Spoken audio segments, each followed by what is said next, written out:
Welcome to Awkward Chats, where we take you on a hilarious journey behind the scenes of our travel adventures, and it can get a little awkward. I'm Nacy. And I'm Gary. And together, we make up Lost Girl in Tomorrowland, our YouTube channel, where we go on fun adventures all across the U.S. But that wasn't enough. We wanted a place where we could talk about the real behind the scenes that goes into producing our channel. Awkward Chats is your ticket to the real, unfiltered side of our travel adventures and a place where we can start your awkward conversations. So buckle up and get ready for an adventure full of laughter, mishaps, and of course, awkward topics. You can find new episodes every month, everywhere you get your podcast. This is Awkward Chats.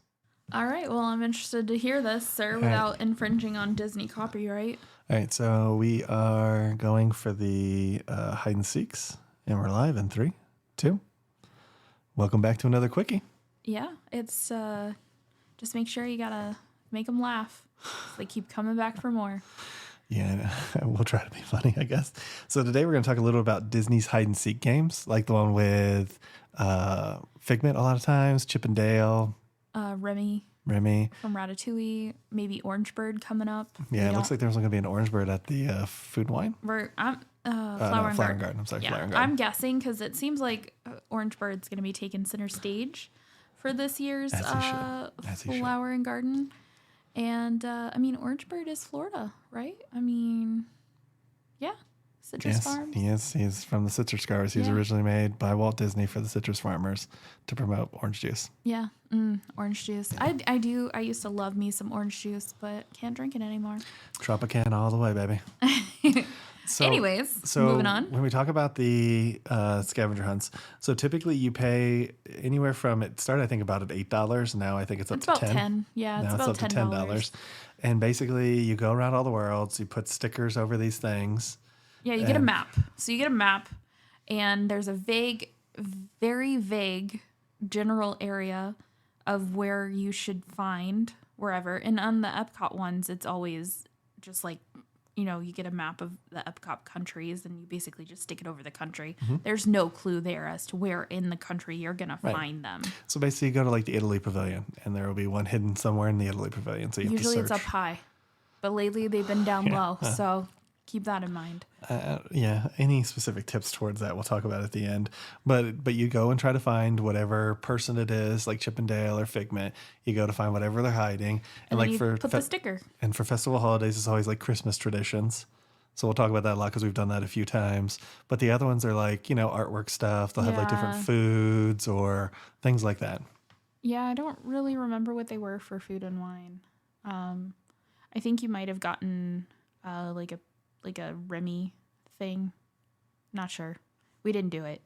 So typically for Food and Wine, it's Remy on like a cutting board with different pieces of food. Oh, yeah. So it was like that cheap pass holder cutting board that we got that one year from Food and Wine. Oh, gosh, that I went back. I made sure I went back like 7 times or however many times I had to do. I literally don't even have it anymore. Yeah, we got rid of it because it was tiny. Yes. It was like this big. Yeah, so it wouldn't hold anything, and it definitely wasn't a real cutting board. And that was a feat. I had to literally show up, scan in, and I left. Like I didn't do anything. I just walked up, scanned in, turned around, got my Starbucks, and I left. So now, if you're a family and you're struggling when you go to Walt Disney World like many are lately because of the exorbitant prices that they're paying, this is an opportunity that you can do for cheap if you want to get the prize, or there are ways to do it for free. Yeah, I think it's an interesting souvenir. It's definitely a challenge you can do amongst yourself. I think it's a good date night if you're a local. Yeah. I think there's a lot of different spends you could put on it. Right. There's one that we sometimes do where we challenge each other who can find them first. So we sort of split off into the land and try to find them and then see who comes back. Yeah, we usually text. We're like, hey, I found it. Yeah, hey, I found it. I found it. Last year with the, it was Olaf. Olaf's Christmas traditions. Some of them were like in planters. I was like, who put them here? Why would you put them in a planter? And like not even really in the country. Yes. It was like off to the side. And we were like, we had to ask a few cast members. But if you're going there as a family and you want to do this for free and you don't want to buy it, again, it's only $10. You won't get the winning prize though. So you need to understand. But if you just want to give your kids something to do, you can go into each land and be like, there's an Olaf here. Go find him. Yeah. And then have them take a picture of it. And that's free. Yeah. Like these are free. And maybe at the end of the day, they get an ice cream or something. I don't know. You can give them a prize too if you want at the end of the day. But you can literally just send them in there and be like, hey, go find them. Have them take a picture of it. That's free. Another way you could do it is you just take a picture of it. It's in the stands, or you can look it up online from the million YouTubers Millions. like us that do it for you. You can take a look at that picture. You can bring that picture with you, and then you know all the spots that the kids have to hit. You just send them.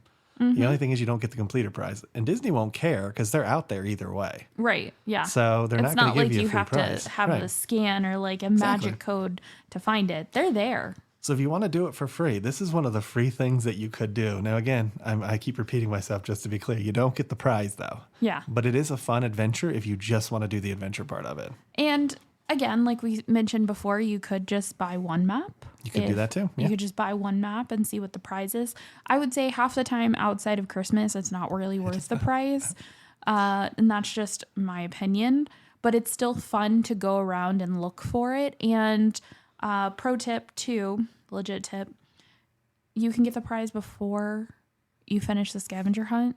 Legit tip is just to pick up the prize when you pick up everything. Because then Yes. you don't have to stop Yes. again and be like, oh, I forgot to put it in my map. Yeah. Here you go. Please give me my prize, sir. Because it doesn't. It doesn't. Doesn't They don't matter. care. Yeah, they don't care. You paid the $10. You paid $10 for this cookie cutter. There now, you go. So now why would you do it for free is what you're asking yourself, right? You're listening to us. You're like, you're crazy. Why would I do it for free? Well, the one thing that we found is that we've been able to like explore these lands entirely because of these.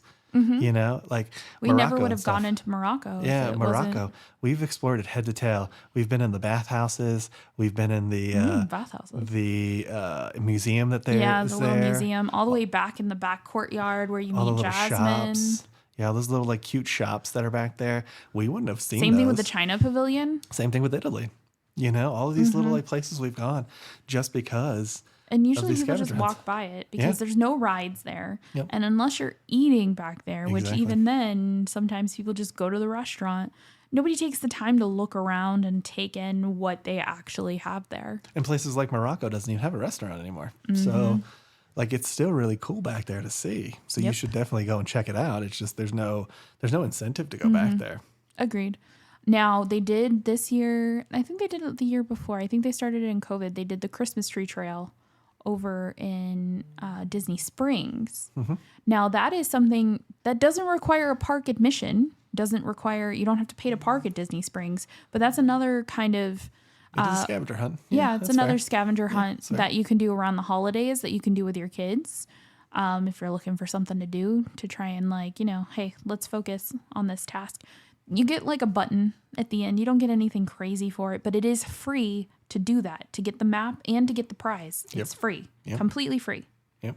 And the buttons are basically like my first visit buttons. Mm-hmm. So that's kind of the button quality you're getting. So it's a nice button. It's not anything spectacular, but it's a nice button. I think they should do stuff like that for every season down there too, not just Christmas time. I think it would definitely get people to go to Disney Springs more. Yeah. I think Disney Springs is going to start having problems getting people there. I mean, it's nice they don't charge for Yeah. now. I hope they don't start charging personally, but there's not enough there to draw me down there. Agreed. The food has gotten better, I will say. Yeah. From our last visit, we used to go to Disney Springs all the time, but the only thing we really ate was deluxe, and that was occasionally. And And typically we'd go to the pizza place. Pizza. And that's the Blaze. quick Blaze, yes, Blaze Yeah. Pizza, where you basically make your little pizza by yourself and then they Which fast is- coal fire it for you, yeah. which is great. It's a great pizza. But it's actually, I think, $3 more there than it is at any is. other location It in is, yeah. Orlando. And it might be more now. Who Yeah, knows, it could but be. that's what it was. Could be even more now. So that's where we would eat because the rest of them, like we went to Chef Arts, it was okay, Mm-hmm. but it wasn't something we go back to. We had the barbecue restaurant once and it was meh. And then you had Morimoto, you didn't enjoy it at the time. Yeah. But when we went back last time, it was It was fantastic. good. It's all in what you order too. I think that's part of it, but I think they've improved their game. I honestly think that they've improved But their yeah, game. like if you think about it, so like in the springtime, they could do topiaries where the Christmas trees are. You could do a topiary. Yeah, I mean, they did that stupid boat topiary, so why not do other topiaries Yeah. across the thing? Yeah. They could do topiaries. They could do like a summer, I don't know. They could think of something like summer treats and they like have like, decorations hidden around. Yeah. I mean, but I will say that one was actually 100% entirely free, which was nice because you just had to show up, pick up the map. You didn't have to pay for the map. And once you completed it and you got all the stickers in the right place, which honestly, they didn't even look at it. Yeah, they don't care. And they give it back to you. You get the pen. And they asked me how many pens I wanted. And I was like, just one. Just one, please. Just one. Please, I don't need any of your pens. I don't need any more. Yeah. Technically, I guess it is completely free. I think the other ones are completely free too, as long as you don't want the prize. Well, I'm Like, just saying this one start to finish. You get the map, you get the prize, you know. plus, it's in a free location. Yeah. So, But yeah, I think doing the scavenger hunts at Epcot are pretty cool. They're definitely one of the things that I look forward to when we do a festival. Like we 100% have to do the scavenger hunts when we do a festival. agreed. And we do have some tips to make it more difficult too, which I'd like to really talk about. So we've done this a lot. Let me tell you, we've done it a lot. Whether we've filmed it or not, we've done a lot of these scavenger hunts. A couple legit tips to make it more difficult. Do it at night. Yeah, that definitely ups it by like 100. It is almost impossible It's very sometimes to difficult at night. find them in the dark. Because there's no light on some of them. So you're kind of like, your eyes are glazing over them because they're not lit up or anything. And you get old and your vision goes and you can't see distance as it is. And then you add the darkness into it and you're just like, is that what I think it is? Okay. Don't know why she went there. Going dark every time. Yeah, just being honest. But another legit tip too, you can make it a contest too, especially if you have a bunch of kids. Yeah. Literally, if they have cell phones or something to take a picture, send them into the land. The first one that comes back to you with a picture Gets wins. the sticker. Right. They get the sticker. That's how you divide it up. You're like, they get the sticker. Because you already got the prize. You don't have to Right. turn in the map at the end, but they get the sticker. And then whoever collects the most stickers at the end, I don't know, maybe they get something. I don't know. Just different ways you can make it challenging in a group. Yeah, for sure. And then just challenging others makes it kind of fun You too. can make it adult too, where like they have to get a drink and find whatever it is. Yeah. And whoever doesn't has to chug their drink, or, like you can make it a drinking game too. You could easily. Yeah. Now be cautious because you're going to be running around on your feet. So you don't want to be too drunk and like falling over by, region 7. But, be cautious there. Or be one of those crazy people that knock over all those beer steins in the Germany pavilion. yes. I've seen that happen more times than I'd like to see. So what's your strategy? What's your strategy when we go and do these events? How do you, we go to a land, I look there's up one in and the then I land. look down. So you go up to down. Okay. That's a great strategy. I look up and then I look down, and I never typically don't find them inside the Mexico pavilion. They're almost always outside the Mexico pavilion. Yes. Yeah, I would say majority of them are outside somewhere. They're not typically inside the store. However, one time I did find them inside the Canada store. So I We found take them that inside, with and a then, grain of salt. in Great Britain, we found them in between the two stores that one time in that underneath area. Yeah. So most of the time they're outside. My tip is I definitely do. I do look around, but look for corners because they're always typically tucked away behind like corners and stuff where you're looking and then there's all of a sudden a corner and it's like, oh, let me move around that corner and then there it'll be. Or like, oh, I need to stop and turn around. I Like just when you- always look up. I'm always like up, scan down. And we'll definitely have some updates too when we go back because we noticed last time they were putting them in the planters a lot too. Yeah. So before we even got into the land, they were outside the lands, almost I wonder like if it's not because even in the they're land. supposedly they're moving them around too after so long, I don't believe it. just to change it up so like people aren't like, I saw this video and I'm just gonna stick. Which to me, whatever. If you want to do that, I don't care. It takes the fun out of it. Like, why are you even doing a scavenger hunt at that point? You got the prize. Like, Right, they'll give you the prize, so I don't understand it either. They'll just give you the prize by paying them money. Yeah. You don't have to do the scavenger hunt, so there's Yeah. no incentive to do that. yeah. So that's why I find that hard to believe. But I had heard they were moving them around just to make it a little more difficult for the people who were actually looking, just to switch them up. Like, you may have thought that this one was actually going to be this one, whereas they switched it with a different one. Yeah, we'll see. Christmas, I don't think they could have done that because it matched the Christmas tradition of that country. Right, exactly, yes. So that I don't think they did. I don't think they do that. I think that's a baseless rumor, but we'll see. Like when we go back there, I'm kind of interested to see because the few years that we did it before COVID, and the few scavenger hunts that we did prior to COVID, they were almost always in the same areas, right? This year they had a bunch of different stuff in the planters and stuff like we've talked about. So it'll be interesting to see, are they going to stay with the planters? Are they going to go back to what it was? Like, are they going to go back to their sort of like, this is where our hiding spots are? Yeah. So we'll see. Yeah. Because we'll do them when we get back for sure. It's fun. It's honestly fun. Maybe the next one we do, we'll both get a map and we'll give ourselves a time limit of like maybe 2 hours. That might not be enough time. I don't know. I'll come back to this idea. And then the goal is to meet back at such and such place at this hour, and we'll see where we're at. I guess, yeah. Or we could just assign people different lands. Like assign your family like 3 different areas, and then assign your other child 3 different areas. And then you what do come you back do at when one they time. struggle? You're like, sorry, it's your land. You got to find them. Well, We're counting on you, Johnny. Well, that's why you put the time limit. Like you just said, you put the time limit to meet again. If they haven't found it, they come back at the time limit, and then you all go there and look for it. Yeah, Is that okay for you? Like, Jesus. I don't know. Jumping down my throat. Like, it's like, that's what I Johnny, was we going to were say. counting on you. Right. Well, you give them a chance. They look, and then you all go search together. Nah, don't let your kids run around Epcot by themselves, though. I didn't say kids. I just said split up your group. Yeah. What if their kids is like 30? I'm just telling you, don't let your kids being under the age of 18, run around Epcot without parental supervision, because I will not do anything. Yeah, exactly. But we hope this helps you with some of your hide and seek kind of questions. If you're interested in doing them, they are worth it.